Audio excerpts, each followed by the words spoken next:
What's up, traders? It's Mark Sebastian, your only option. We're going to talk about the week that was. I'm going to preview what's going to happen this weekend and what's going to happen next week. We'll talk about what's happened with volatility. We're going to talk about gold and Bitcoin. And of course, I'm going to give you that one stock to watch next week. So with that, let's dig in.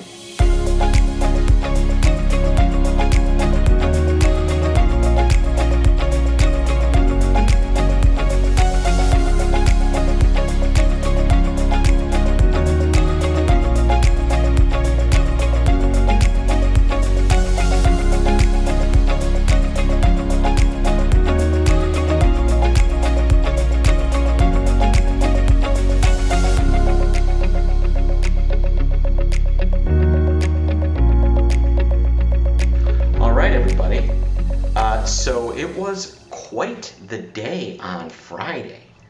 At one point, the S&P was down over 80 points. The low for the day, 66.30. We closed 67.28. That's right, we had a 100-point range on Friday, following an over 80-point range on Thursday and some other action. On the week as a whole, not a great week for markets.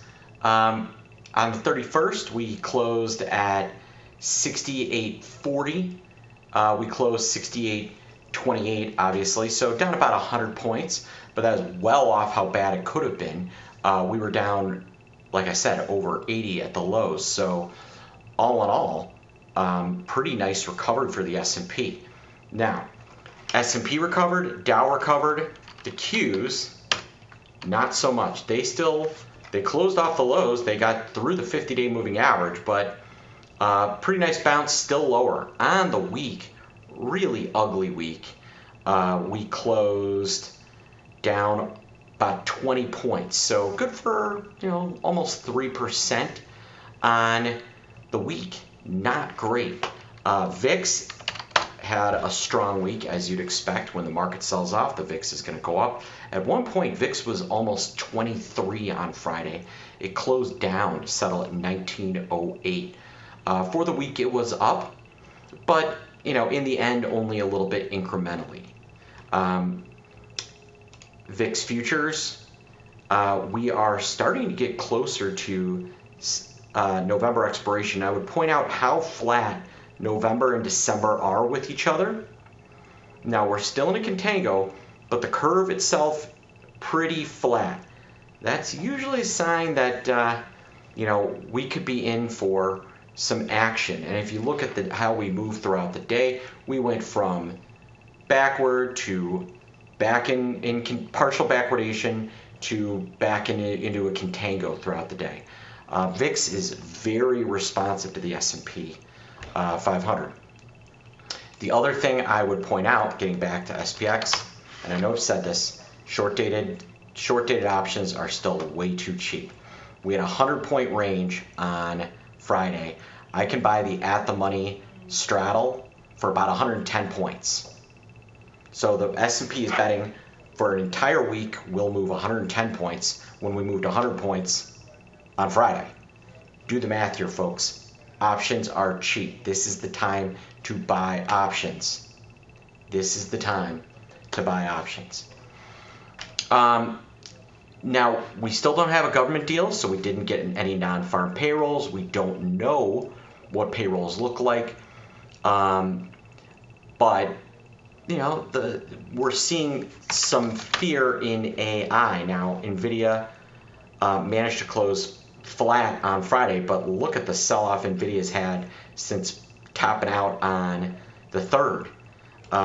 Likewise, Palantir, which posted earnings this week, Palantir's down $30. That's a pretty nice move. It did manage to pop off the lows, but worth kind of keeping an eye on. Palantir, really ugly. All the AI stocks look weak. That being said, this might be an interesting opportunity. A name like some of the quantums did start to rally. Tesla, closed the day down about 15 bucks off, but well off the 50-day, and looks like it might want to get a rally. AMD, and this is one to really keep an eye on, folks. AMD post earnings, really ugly week. Still closed down on the day, but off these lows. Keep an eye on AMD.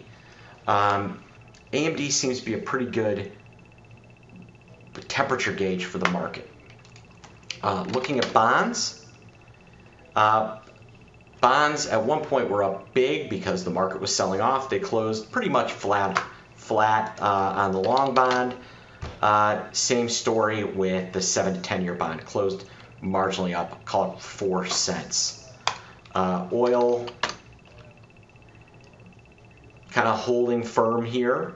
Since bottoming out in the middle of October, it's been better. Oil has been better. Gold, it appears to have bottomed and is coming out of hibernation. What is not, keep an eye on Bitcoin. It closed off the lows, but look at this range in. It has not been able to get back over the 200-day moving average. I continue to believe that if there's going to be a major market event, it is going to be from Bitcoin, which leads me to the one stock that I want you to watch, and that is MSTR. MSTR managed to close up on the day on Friday somehow, but this coin is like levered, this stock is basically levered Bitcoin exposure. And if it starts to roll over and starts to get some real heat, this is the stock that would cause a crypto winter. And could actually cause some real problems for the overall stock market as well. MSTR should be a stock that you're looking at every single day, because if and when, and this is eventually going to break, when MSTR eventually breaks, it's going to lead us to a crypto winter. It's going to be a generational short opportunity that then leads to what I think could be a generational buying opportunity in crypto and Bitcoin. So watch MSTR like a hawk. It's going to tell you where markets are going.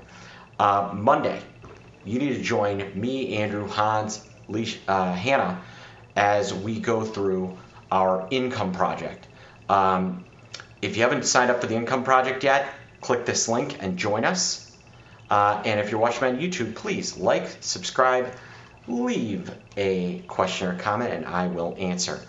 I hope you guys have a lovely weekend. I'm Mark Sebastian. I am your only option. I hope you have a great, great weekend.